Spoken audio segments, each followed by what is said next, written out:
मैं प्रांशी राठौर और आप देख रहे हैं नेक्स्ट 9 न्यूज। आज हम बात करने जा रहे हैं हमारे स्पेशल प्रोग्राम सियासी सच में राजस्थान के सियासी संकट के बारे में। ये बात आप बखूबी जानते हैं कि राजस्थान में कांग्रेस में जो हलचल मची हुई है, कांग्रेस में जो अंदरूनी कलह रही, वो अब जग जाहिर हो चुकी है। क्योंकि साल 2018 में कांग्रेस ने पूर्व डिप्टी सीएम सचिन पायलट की अगुवाई में विधानसभा चुनाव लड़े थे, लेकिन ऐन मौके पर आलाकमान सोनिया गांधी, राहुल गांधी और प्रियंका गांधी वाड्रा ने मिलकर जो अहम फैसला लिया, उन्होंने अशोक गहलोत को मुख्यमंत्री पद के लिए आगे कर दिया। यानी कि सीएम कुर्सी अशोक गहलोत को सौंप दी। तीसरी बार वह मुख्यमंत्री बन गए।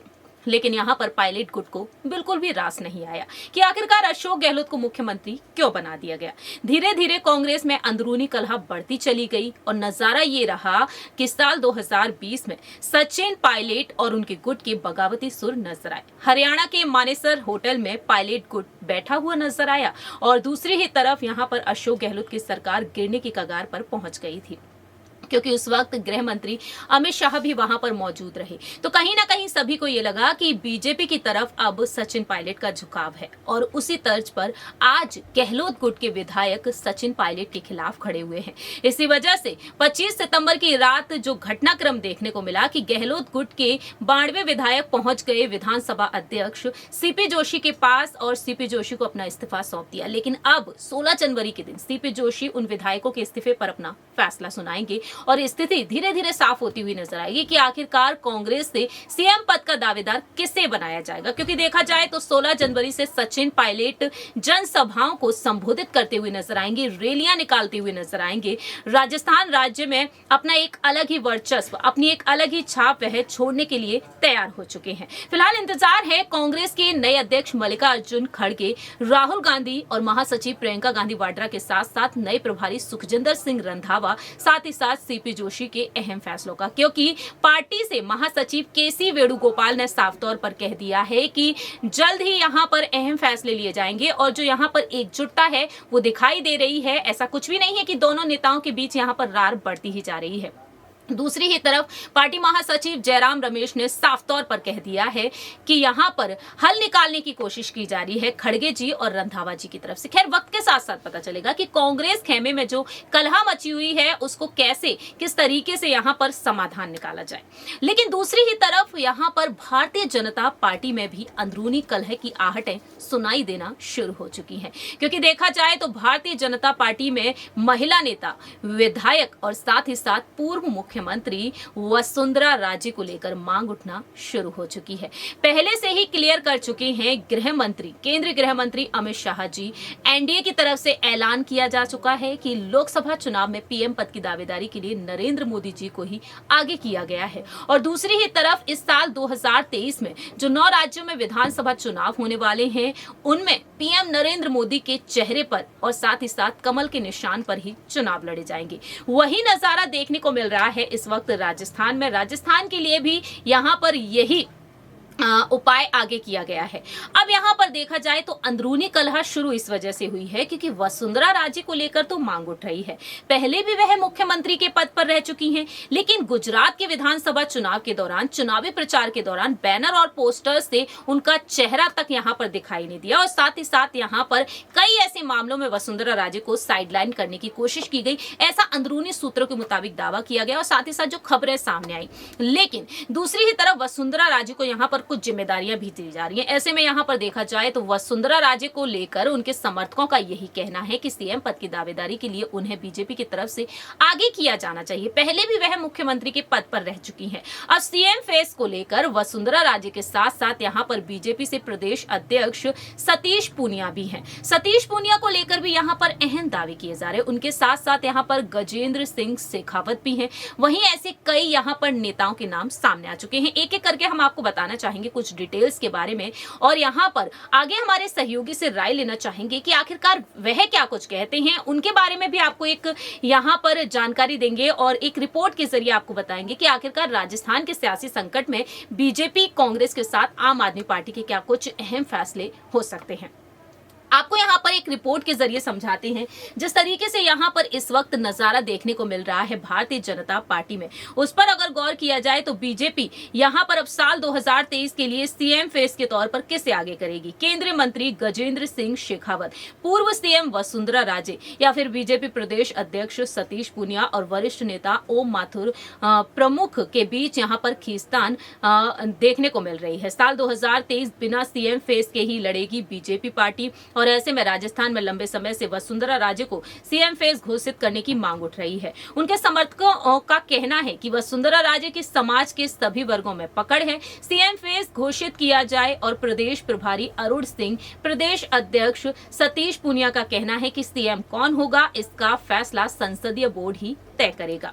लेकिन माना यह जा रहा है कि अब दिल्ली में 16 और 17 जनवरी को दिन जो राष्ट्रीय कार्य समिति की बैठक होगी उसमें राजस्थान पर भी चर्चा हो सकती है, क्योंकि 9 राज्यों के विधानसभा चुनाव में क्या कुछ होना चाहिए उसको लेकर इस बैठक में चर्चा होगी। अंदरूनी सूत्रों की माने तो यह भी सामने आया है कि राजस्थान में प्रदेश नेताओं में चल रही सियासी खींचतान की शिकायतें लगातार पार्टी के शीर्ष नेतृत्व के पास भी पहुंच रही हैं। ऐसे में आपको याद दिला दें कि इस नाराजगी को लेकर गुटबाजी से काफी ज्यादा नाराज नजर आ रहे हैं आलाकमान, और बीते पिछले साल पार्टी अध्यक्ष जेपी नड्डा ने राजस्थान के बीजेपी नेताओं को गुटबाजी करने से दूर रहने का संदेश दिया, लेकिन उसका कोई असर दिखाई नहीं दिया।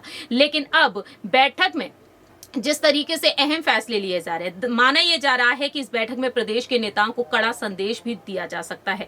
आपको बता दें कि बैठक में गृह मंत्री अमित शाह जी ने प्रदेश के नेताओं को कड़ा संदेश देते हुए एक वक्त कहा था कि 2023 में होने वाले चुनाव सिर्फ और सिर्फ प्रधानमंत्री नरेंद्र मोदी जी के चेहरे पर ही लड़े जाएंगे, प्रदेश के किसी भी नेता के चेहरे पर चुनाव नहीं लड़ा जाएगा। लेकिन पिछली कार्य समिति की बैठक में राष्ट्रीय अध्यक्ष और गृह मंत्री ने एकजुटता के साथ काम करने का निर्देश देने के बावजूद लगातार उपचुनाव और जन आक्रोश में यात्रा करने की गुटबाजी खुलकर सामने आई, और ऐसे में उपचुनाव में हार का सामना किया राजस्थान में। और ऐसे में यहां पर देखा जाए तो अब बीजेपी से प्रदेश अध्यक्ष डॉक्टर सतीश पूनिया का कार्यकाल दिसंबर में समाप्त हो चुका है। पद पर वह बने रहेंगे ये बात कही जा रही है, लेकिन साथ ही साथ यहां पर उनके बदले किसी और नेता की ताजपोशी भी देखने को मिल सकती है। वसुंधरा राजे कैंप पूनिया का कार्यकाल बढ़ाने के पक्ष में नहीं है, क्योंकि देखा जाए तो यहाँ पर नेताओं के बीच गुटबाजी चल रही है। अब बात यहाँ पर आती है कि आखिरकार यहाँ पर क्या कुछ नजारा देखने को मिलेगा। दिल्ली में होने वाली राष्ट्रीय कार्य समिति में राजस्थान से बीजेपी प्रदेश अध्यक्ष अरुण सिंह, सह प्रभारी विजय राहटकर, प्रदेश अध्यक्ष सतीश पूनिया, ओम प्रकाश माथुर, छत्तीसगढ़ प्रभारी और पूर्व मुख्यमंत्री वसुंधरा राजे, राष्ट्रीय मंत्री अलका गुर्जर, केंद्रीय मंत्री शेखावत और केंद्रीय मंत्री मेघवाल शामिल हो सकते हैं। ये दावे यहाँ पर इस तरीके से किए गए हैं, और हमने आपको जैसा कि यहाँ पर तमाम जानकारियां दी, आगे आपको दिखाते हैं कि आखिरकार हमारे सहयोगी ने क्या कुछ कहा है। जरा देखिए ये रिपोर्ट। जैसा कि हमने आपको बताया ही कि आखिरकार कांग्रेस की तरह बीजेपी में भी अब अंदरूनी कलह की आहटें सुनाई देने लगी हैं। यहाँ पर कई ऐसे नाम हैं जो इस वक्त चर्चा का विषय बने हुए हैं, लेकिन आखिरकार पीएम नरेंद्र मोदी के चेहरे पर जब चुनाव लड़े जाएंगे, अगर वाकई में बीजेपी यहाँ पर जीत हासिल कर लेती है तो आखिरकार सीएम किसे बनाया जा सकता है? क्योंकि हिमाचल प्रदेश में हमने बखूबी देखा जाना प्रियंका गांधी वाड्रा के चेहरे पर चुनाव लड़े गए, लेकिन यहाँ पर सीएम पद की दावेदारी की जब बात सामने आई तो कहीं ना कहीं यहाँ पर गुटबाजी भी देखने को मिली, और कहीं ना कहीं कांग्रेस में अंदरूनी कलह जग जाहिर होती हुई नजर आई। फिलहाल देखा जाए तो वहां पर प्रतिभा सिंह और सुखविंदर सिंह सुक्खू के बीच यहां पर आपसी भिड़ंत देखने को मिली, लेकिन कहीं ना कहीं नाराजगी अब क्लियर होती हुई नजर आ रही। तो दीपक से हम राय लेना चाहेंगे, आपको दीपक क्या लगता है, सीएम फेस के लिए अब उम्मीदवारी के तौर पर वाकई में किसे आगे किया जाएगा, या फिर चुनाव लड़े जाने के बाद ही यहां पर सीएम फेस का ऐलान होगा? देखिए, पीएम मोदी इस महीने के अंत में राजस्थान में आ रहे हैं, और राजस्थान में कई विधानसभा सीटों पर उनकी नजर रहेंगी। हो सकता है उसी वक्त पीएम मोदी एक बड़ी बैठक भी कर ले, क्योंकि पीएम मोदी जब राजस्थान में समय निकाल कर आ रहे हैं तो बड़ी बैठक भी लाजमी सी बात है। और अगर भारतीय जनता पार्टी की बात करें, चाहे एंटी इनकम्बेंसी का मामला आए, चाहे सरकार रिपीट कराने की बात आए, तो वो चेहरा सीएम चेहरा घोषित करने से नहीं डरती। साल 2022 का अगर यूपी का विधानसभा चुनाव की शुरुआत की बात करें, या फिर साल के अंत में कहीं ना कहीं भूपेंद्र भाई पटेल के नाम के ऐलान की बात करें, तो हमेशा उन्होंने चुनाव सीएम फेस के साथ ही लड़ा है, बिना सीएम फेस के नहीं लड़ा है, और उनको जीत भी मिली है। भले ही प्रचार और नारे पीएम मोदी के नाम के रहते हो, जनसभाएं पीएम मोदी की रहती हूँ, लेकिन सीएम फेस होना बहुत ज़्यादा जरूरी है कि ये भूपेंद्र पटेल है, अगर जीत जाएंगे तो आपके लिए काम करके देंगे। लेकिन कांग्रेस पार्टी क्या करती है, ये कहती है कांग्रेस पार्टी कि अगर जीत गए तो आपके लिए काम होंगे, लेकिन करेगा कौन, उस काम के लिए कौन बैठा रहेगा जिस तक सुनवाई करेंगे, तो कांग्रेस पार्टी वहाँ फंस जाती है। हिमाचल में रिवाज की वजह से उनकी सरकार बच गई, जो बन पाई सरकार, और राजस्थान में भी अगर रिवाज चला तो बीजेपी का आना तय है। सवाल बहुत लाजमी है कि सीएम चेहरा बीजेपी का कौन रहेगा। गजेंद्र सिंह शेखावत को लेकर अभी आवाज़ उठी थी कि जिस हिसाब से काम कर रहे हैं उनको सीएम बना देना चाहिए, क्योंकि पिछले 2018 के बाद से जब से भारतीय जनता पार्टी हारी, 2020 में उन्हें मौका मिला बीजेपी को पलटवार करने का, लेकिन वहाँ शांत रही। अब आप मध्य प्रदेश में देखिए, सिंधिया को जब मौका मिला सरकार से बगावत करने का, उन्होंने बगावत करी, बीजेपी ने उसका फायदा उठाया और सरकार बना ली। और 2022 में भी ऐसे ही मौका कहीं ना कहीं कांग्रेस पार्टी ने दिया था, बीजेपी वापस आ सकती थी, जो विधायकों ने इस्तीफे दिए थे उनको लेकर अड़ सकती थी, लेकिन किसी की आवाज़ तक सामने नहीं आई। गजेंद्र सिंह शेखावत ने कुछ बातें कही, सतीश पुनिया ने कुछ बातें कही, कुछ विधायक सीपी जोशी घर पर पहुंच गए। इतने से काफ़ी नहीं होता, आपको आंदोलन करना पड़ता है, तब जाके सरकार गिरती और सरकार बनती है। लेकिन वहाँ पर वसुंधरा राजे को लेकर देखा जाए तो वो इस समय काफ़ी ज़्यादा शांत रही, जनसभाओं में जल्दी शामिल नहीं हुई, लेकिन कुछ उनकी जनसभाएं हुई थी जो शक्ति प्रदर्शन दिखाती रहे कि वसुंधरा राजे वापसी करेंगी, लेकिन वसुंधरा राजे के कह देने भर से नहीं होगा। और वसुंधरा राजे का कद देखा जाए तो बहुत बड़े कद की नेता हो चुकी हैं। अब 2024 का लोकसभा चुनाव भी नजदीक आ रहा है, हो सकता है उनको कैबिनेट के लिए आए करते हुए सतीश पुनिया, गजेंद्र सिंह शेखावत में से किसी को सीएम पद के लिए आए कर दी जाए, लेकिन पहले वसुंधरा राजे से राय जानी जाएगी। जेपी नड्डा या शाह या मोदी कोई आए तो पीएम मोदी की रैली होगी। अब देखते हैं वहां पर क्या ऐलान होता है। जाहिर सी बात है, यहाँ पर देखना बहुत ही दिलचस्प होने वाला है कि आखिरकार राजस्थान में अब क्या कुछ सियासी संकट यहाँ पर थमता हुआ नजर आएगा, क्योंकि सवाल यहाँ पर कांग्रेस की रणनीतियों को ध्यान में रखते हुए भी खड़े हो सकते हैं। लेकिन यहाँ पर देखा जाए तो वसुंधरा राजे को लेकर मांग उठना अब भी जारी है। जैसा कि आप सभी ने देखा जाना कि आखिरकार यहाँ पर सीएम पद के लिए किसे आगे किया जा सकता है। फिलहाल देखा जाए तो सस्पेंस अब भी बरकरार है। 16 और 17 को जो बैठक होगी, यानी कि आज से जो बैठक होना शुरू होगी, उसमें आखिरकार क्या कुछ अहम फैसले होंगे ये वक्त के साथ साथ पता चलेगा। फिलहाल देखा जाए तो वसुंधरा राजे के गढ़ में सचिन पायलट हुंकार भरते हुए नजर आएंगे, यानी कि झालरा पाटम में। देखना दिलचस्प होगा कि अगर वाकई में आमने सामने ये दोनों ही वरिष्ठ नेता होते हैं तो जीत किसकी होगी। आपकी क्या कुछ राय प्रतिक्रिया है इस पर, ये आप बता सकते हैं कमेंट सेक्शन में। फिलहाल के लिए हम चलते हैं, बाकी की तमाम अपडेट्स के लिए आप देखते रहिए नेक्स्ट 9 न्यूज।